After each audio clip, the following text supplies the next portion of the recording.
good afternoon लोगोफोर नै जोङो मोनसे जायगायाव थांनो ओंखारगासिनो दङ ना मामि अ थांनो नागिरदों जोङो लोगोनि न'आव सान्दुङा मा गोसा नै लोगो दंफैयो सासे आलासि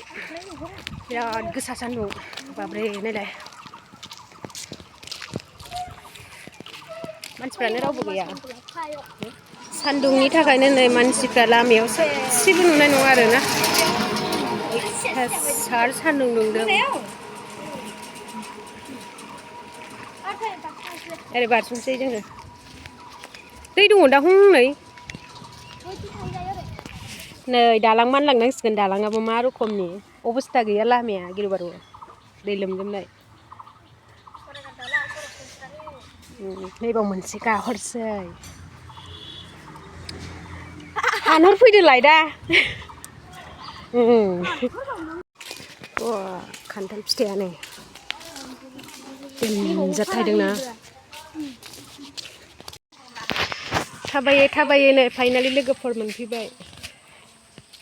आलासि गामिनि